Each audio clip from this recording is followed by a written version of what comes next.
You're listening to The Ride to Work with Pastor Fred. Fuel for your faith before you clock in.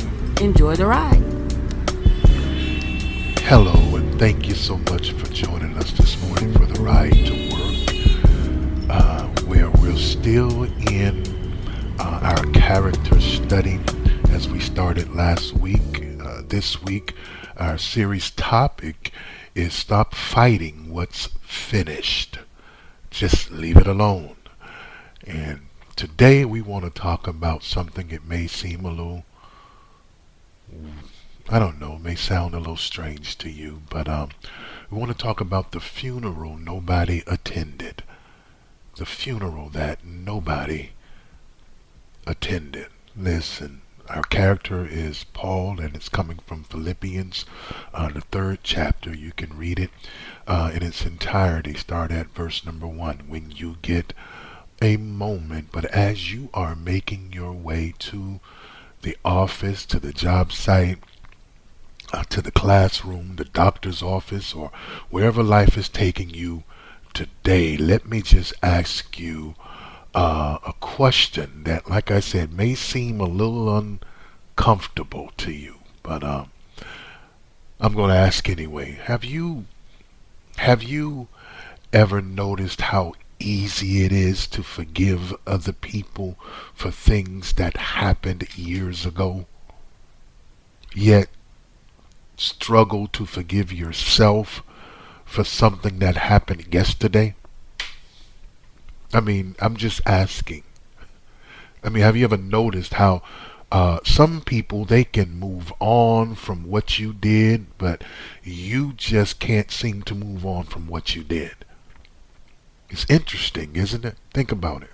I mean, just really, really think about it. See, because life has a way of moving forward. It does. It's going to move forward. The calendar changes. The seasons change. People change. Circumstances change. You know I'm telling the truth. But sometimes we just remain, how can I say this, emotionally connected to a version of ourselves that no longer even exists. I mean, some of us are carrying mistakes that God has already forgiven us for. Failures that we've already survived. Regrets. Come on. Anybody got regrets out there that you've already learned a lesson from? Wounds that have already been healed. Yet every day, every morning, and I'm sorry to say it, and I hope this isn't everybody, but I know some people every morning pick them right back up and carry them as if it just happened yesterday. And that's sad. And can I be honest with you? I mean, I just want to really be like straightforward, real talk. I mean, some of the heaviest things people carry to work aren't, it ain't in their lunchbox, ain't in their briefcase, ain't in the kid's backpack.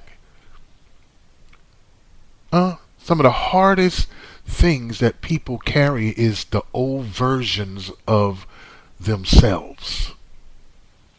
That version, you know, that failed, that messed up, that version that got it all wrong, that, okay, let me just break it down, that version that lost the marriage, that made the bad decision, that version that should have known better, that version. And what happens is they're still carrying that version, and because of that, they can't fully embrace who they are becoming. Oh man, I want to talk to you this morning. Oh, because I know there are some folk out there that's dealing with this very thing. That's why today's conversation is so important. It's so very important, because I believe there are people listening out there this morning who are fighting these battles that ended years ago. Years ago. And it's not because the battle is still active, it's just their memory is still active. Think about it. It's not because God is holding it against you. You're holding it against yourself. That's what's going on. So before you get to your destination today, because we gonna have conversation today. I just want us to talk about this, and it's just it's something that I feel people never really realized that they needed. You need a funeral. And I know that sounds strange. I know it does, but I'm not talking about a funeral for a person. I'm not talking about burying a relationship. I'm not talking about a funeral for a dream. I'm talking about a funeral for that old version of yourself, for that old person that you used to be. Come on, let's ride this morning. Let's ride. Because Paul says it right there in Philippians. Look, brethren, I count not myself to have apprehended. Look, I ain't got a grip on this thing yet, this whole spiritual thing yet. This is what he's saying. I want to paraphrase. But watch this. He says, but this one thing I do. Look, I'm forgetting those things which are behind me. My God. I'm forgetting those things which are behind me. Not only am I leaving them behind, but I'm forgetting them. And I'm reaching forth unto those things which are before. Listen, I want you to, I don't know if when I was reading that you noticed something, but Paul does not say the past didn't happen. He didn't say that. He didn't say that. He's not denying that he failed at some things. He's not denying that at all. He's not erasing the mistakes. That's not what he's doing. He's just simply refusing to allow them to define his future. And that's where a lot of us are struggling. That's where a lot of us are having our trouble, our problems. See, because the first thing that I need you to do, and I want to tell you this, you've got to release the person you were. Write that down if you can. I got to release the person that I was. See, Paul had a history. He did. He had a history. He persecuted believers. Come on, if you don't know anything about Paul, Paul was a bad boy. He made many mistakes. He carried regrets. But look, he understood something powerful. Hear me when I say this. If he kept introducing himself through his failures, he would never fully embrace his future. He understood that. And many of you listening today are still introducing yourself through old chapters. I was divorced. I failed. I lost everything. I made a terrible decision. I've ruined that opportunity. I know it sounds like somebody out there. And look, those things may be a part of your story, yes, but they are not the entirety of your story. They're not. Look, you cannot become who God is calling you to be while remaining emotionally handcuffed to who you used to be. My God, you cannot do it. Thank you. You can't do it. Because in cases like that, look, the enemy doesn't need to destroy your future if he can convince you to keep living in your past. He doesn't. And that's the trickery of it. At some point, listen, at some point, you have to release the person you were, because growth requires goodbye. Goodbye. Every now and then, look, you just wave bye-bye to who you used to be, that old version of you. Wave bye-bye to that old version that you keep considering a failure. Wave bye-bye to that old version that made all those mistakes and made those bad decisions, and stop caring. Just drop them. Just bye. Just wave bye. You can wave bye, say bye. I don't care if you say it in English, in Spanish, adios. However you want to say it, just say bye. You've got to release. You got to release the person that you were. Let them go. Let them go. The second thing I need you to do is you got to reject the prison of regret. Oh, this is deep right here. You got to reject the prison of regret. Look, one of the most dangerous places a person can live is in regret. Because regret replays conversations. It revisits decisions. Regret rewrites scenarios. Regret is full of questions. Regret asks questions like, what if? Or what could have been? Or what should have happened? That's what regret does. But here's the problem. Watch this. Regret can never change yesterday. It can't. All regret does is steal today. That's what it does. Listen, how many people have lost years, I mean years, mourning over moments they could never get back? They can never get back. How many people have done that? How many opportunities have been missed because someone was too busy replaying yesterday? Think about it. Regret, it's a prison. I'm going to say, regret is like, it's like a prison door that's already been unlocked. That's what it's like. It's like a prison whose door, wow, watch this. Wow, I like this. Whose door has already been unlocked. And see, the tragedy is not that you're trapped. The tragedy is that you're convinced yourself to stay. The door is unlocked, but you've convinced yourself, I need to stay captive to this. I need to stay captive to my past. I need to stay captive to my past pains, my past regrets, my past downfalls, my past disappointments, my past heartaches, my past headaches. I need to stay captive to that. But the door is open for you, but you will not walk out. Paul understood that. He understood that dwelling on his failures wouldn't change him. You dwelling on them, it's not going to change anything. Hear me when I say it. It's not going to change anything. All it's going to do is distract you from what God was trying to do next. That's all it's going to do. God's trying to do something new and next in your life. Don't you want the next? I want new next. I'll say it like that. That's all regret does. Just distracts you. Keeps you in that prison. Last thing I want to talk to you about, you've got to reach for the person you're becoming. This is what Paul said. Listen, Paul said, I press. That word press is very important. I press. I press. He didn't say I ponder. He said, I replay. I revisit. He said, I press forward. That's what he said. Forward, because healthy people understand that life is lived facing forward. Forward. I always tell you, you don't drive looking through your rearview mirror. You don't walk forward while standing backward, or staring backward, I should say. No.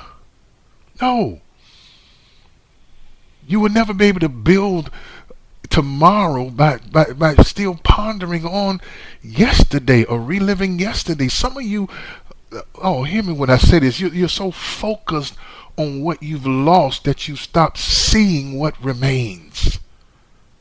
What do you still got? You're not totally depleted. You still got some stuff to build on. Stop sitting up there fretting and focused on who left and start appreciating who's still here. Who's still here? They were with you when you did all of that. They were with you by your side when you made all those mistakes. They were with you when you made those bad choices or did that dirt. They were with you and they knew you were wrong. They knew you was tore up, you was jacked up, but they're still here. Other folk left because the pressure got too much for them. The heat got too hot for them, and you were just not the most favorite person or the best person to be around or to deal with because your name was here and there. So they left, but some folks stayed because they loved you truly and genuinely. The ones that were trying to tell you that's not good to do. The ones that were trying to shape you and mold you and let you know, no, you're better than that. But even though you still failed, they still stayed. That's who you focus on. That's what you do. Start recognizing what is still possible.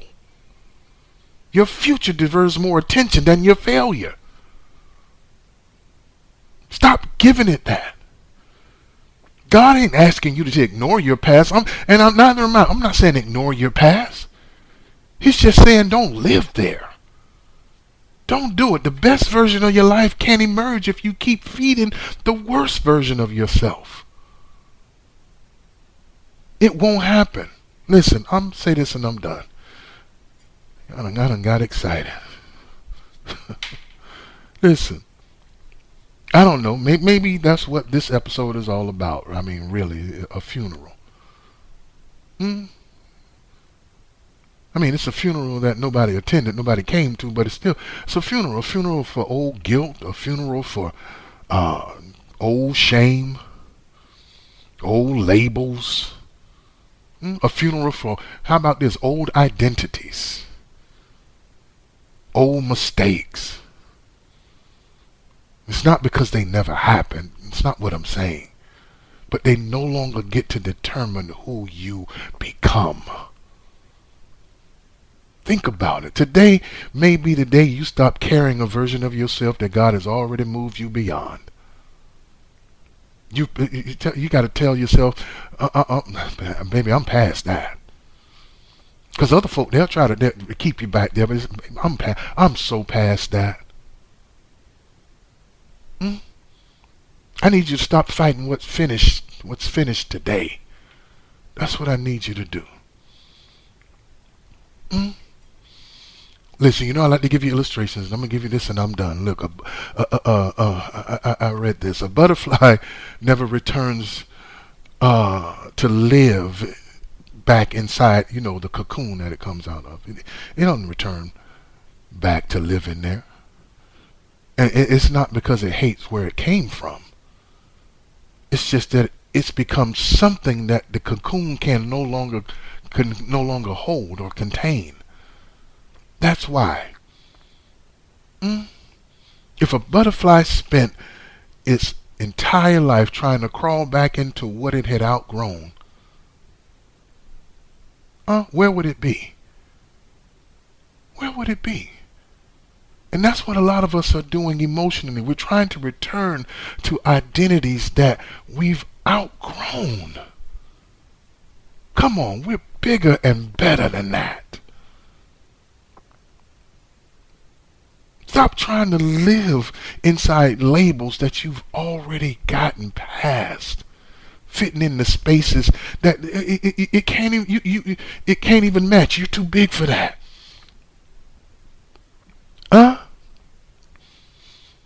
See, the cocoon served the purpose for the butterfly, but it was never the destination, and neither was your pain. Neither was that failure. Neither was that mistake. Neither was that worst season. Neither was that disappointment. They were a part of the process, but they were not the finished product.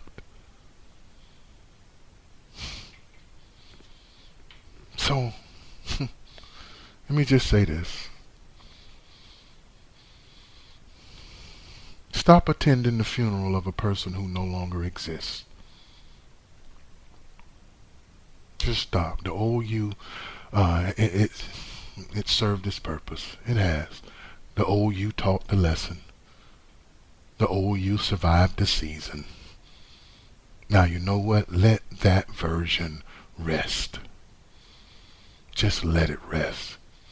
Because the person you're becoming is waiting for the person you were to finally let go. Thank you so much for joining us for the ride this morning.